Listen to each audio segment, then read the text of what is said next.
दोस्तों, monster legend world's एक ऐसी गेम है जिसे खेलकर आप जीत सकते हैं ढेर सारा पैसा और ढेरों कैश प्राइसेस। इसके लिए आपको सिर्फ इस गेम को खेलना है और जितना अच्छा स्कोर आप बना सकते हैं उतना अच्छा स्कोर आपको बनाना है। इसके लिए आपको अपने मोबाइल में इस गेम को डाउनलोड करना है और गेम को डाउनलोड करने के लिए आपको कहीं भी जाने की ज़रूरत नहीं है, क्योंकि इसी वीडियो के डिस्क्रिप्शन बॉक्स में आपको मिलने जा रहा है मॉन्स्टर लीजेंड्स वर्ल्ड का लिंक। इसीलिए देर ना करें और अभी मॉन्स्टर लीजेंड वर्ल्ड का डाउनलोड करें और देखें, खेलें मॉन्स्टर लीजेंड वर्ल्ड्स को और जीते ढेरों कैश प्राइजेस और ढेर सारा पैसा। नमस्कार प्यारे बच्चों, बहुत बहुत स्वागत है आप लोगों का सिंपल एजुकेशन में। प्यारे बच्चों, आज की इस वीडियो में हम लोग बात करेंगे कक्षा 6, 7 एवं 8 की 21 फरवरी की रीडिंग कैंपेन की वर्कशीट नंबर 29 के बारे में। यह वर्कशीट हिंदी की है और अंतर्राष्ट्रीय मातृभाषा दिवस के बारे में यह हमें जानकारी देती है। तो सबसे पहले हम देखेंगे कि यह वर्कशीट हमें क्या जानकारी देती है और उसके बाद जो सवाल इस वर्कशीट में पूछे गए हैं एक एक करके हम उन सवालों के जवाबों को जानेंगे। तो चलिए बिना वक्त जाया किए हुए हम लोग आरंभ करते हैं आज की इस वीडियो में कक्षा 6, 7 एवं 8 की 21 फरवरी की रीडिंग कैंपेन की वर्कशीट नंबर 29 के बारे में, जिसका नाम है अंतर्राष्ट्रीय मातृभाषा दिवस। प्यारे बच्चों, आज का दिन खास है क्योंकि हर वर्ष 21 फरवरी पूरी दुनिया में अंतर्राष्ट्रीय मातृभाषा दिवस के रूप में मनाया जाता है। आपके मन में सवाल उठ रहा होगा कि मातृभाषा आखिर क्या है। चूँकि इंसान का सबसे गहरा रिश्ता माँ के साथ होता है। अगर माँ इंसान को जन्म देती है तो भाषा उसे ज़िंदगी के अर्थ बताती है, जीने का ढंग समझाती है। इतने गहरे संबंध के कारण ही इंसान ने भाषा का रिश्ता माँ से जोड़ा है। मातृभाषा अपने माता पिता और परिवार के अन्य लोगों द्वारा घर में बोली जाने वाली भाषा होती है, जिसे सुनते हुए हम बड़े होते हैं और अपने घर या आस पड़ोस में उसका प्रयोग करते हैं। मातृभाषा के प्रयोग से हम एक जुड़ाव और अपनेपन का अनुभव कर पाते हैं और आसानी से अपनी बात कह पाते हैं। बच्चों, आप सबकी भी कोई ना कोई मातृभाषा अवश्य होगी और वह आपको सुनने और बोलने में अच्छी भी लगती होगी।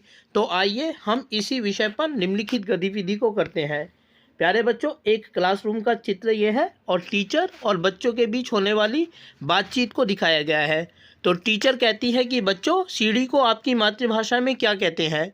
तो एक विद्यार्थी जो बंगाली है वो कहती है कि बंगाली में इसे मई कहते हैं। और एक गढ़वाली बच्चा है, पहाड़ी बच्चा, जो कहता है कि मेरी गढ़वाली भाषा में इसे पैड़ी कहा कहते हैं। उसके बाद एक बच्चा पंजाबी है जो कहता है कि मेरी मातृभाषा पंजाबी में इसे पौड़ी कहते हैं। और एक बच्ची मुस्लिम है जो उर्दू में के बारे में बताती है और कहती है कि मैडम, मेरी मातृभाषा उर्दू में जीना कहते हैं। तो प्यारे बच्चों, ये वर्कशीट है जो हमें बताती है कि मातृभाषा क्या है और हर वर्ष 21 फरवरी को हम मातृभाषा दिवस यानी कि इंटरनेशनल मदर टंग डे मनाते हैं। अब इस वर्कशीट में कुछ सवाल दिए गए हैं जिनका जवाब हमें देना है। यहाँ स्थान की कमी है, इसलिए अन्यत्र हम जानेंगे कि इन सवालों के जवाबों को हम कैसे लिख सकते हैं। प्यारे बच्चों, पहला सवाल है कि आपकी मातृभाषा क्या है। अपने माता पिता या घर के सदस्यों से पूछकर अपनी मातृभाषा में प्रचलित किन्हीं 5 शब्दों को लिखिए। तो प्यारे बच्चों, हम तो दिल्ली में रहते हैं, लेकिन दिल्ली के अलावा भी दिल्ली में बहुत सारे ऐसे लोग हैं जो दिल्ली से बाहर से आकर दिल्ली में बसे हुए हैं। जैसे कोई पंजाब से आया है, कोई हरियाणा से आया है, कोई बंगाल से आया है। तो उनकी अपनी अपनी अलग अलग भाषाएँ हैं, मातृभाषाएँ हैं और उनके लिए इस सवाल का जवाब अलग हो सकता है। तो मैंने इस सवाल का जवाब जो लिखा है वो इस प्रकार है कि हमारी मातृभाषा हिंदी है, आपकी कुछ और हो सकती है। इसके 5 शब्द हैं राजा, माँ, भोजन, विद्यालय, भाई आदि। इसके बाद दूसरा सवाल है कि निम्नलिखित को आपकी मातृभाषा में क्या कहते हैं। जैसे पंजाबी में दरवाजे को बूहा कहते हैं। इसके बाद 5 शब्द दिए गए हैं जिनका हमें मतलब बताना है कि हमारी मातृभाषा में हिंदी में, पंजाबी में, गुजराती में या उर्दू में इनको क्या कहा जाता है। पहला शब्द है गुब्बारा, इसको हिंदी में गुब्बारा ही कहते हैं। अन्य किसी भाषा में क्या बोलते हैं जो आपकी भाषा है वो आप लिखेंगे। दूसरा है पतंग, पतंग को हिंदी में पतंग ही बोलते हैं। उसके बाद है रजाई, रजाई को रजाई ही बोला जाता है, बहुत सारे लोग इसको ओढ़नी भी बोलते हैं। उसके बाद है चटाई, चटाई को कुछ लोग बिछोना बोलते हैं जबकि कुछ लोग चटाई ही कहते हैं। और महाराष्ट्र में मराठी भाषा में इसको मंजी कहा जाता है। इसके अलावा जो लास्ट शब्द है वो है टोकरी। टोकरी को हम हिंदी भाषा में टोकरी ही कहते हैं। इसके बाद प्यारे बच्चों एक तीसरा सवाल दिया गया है जो कि एक ऑप्शनल सवाल है। अगर आप चाहें तो इसको कर सकते हैं, क्योंकि ये अपने परिवार की सहायता से एक गीत तैयार करने के बारे में है और इस गीत को आपको अपनी कक्षा में प्रस्तुत करना है। तो सवाल इस प्रकार है कि अपने माता पिता या घर के सदस्यों की सहायता से अपनी मातृभाषा में प्रचलित किसी लोकगीत को तैयार कीजिए और अपनी कक्षा में सुनाइए। अर्थात आपकी जो अपनी मातृभाषा है उसमें जो भी लोकगीत प्रचलित है आपको उसे लिखना है और अपनी कक्षा में उसे एक सांस्कृतिक रंगारंग कार्यक्रम के अंतर्गत सुनाना है, या आप जनरली भी उसे सुना सकते हैं। इसके माध्यम से आप जानेंगे कि आपकी अपनी मातृभाषा में गीत किस तरीके के हैं। ये जो हम फिल्मों के गीत सुनते हैं उनसे बिल्कुल अलग होते हैं।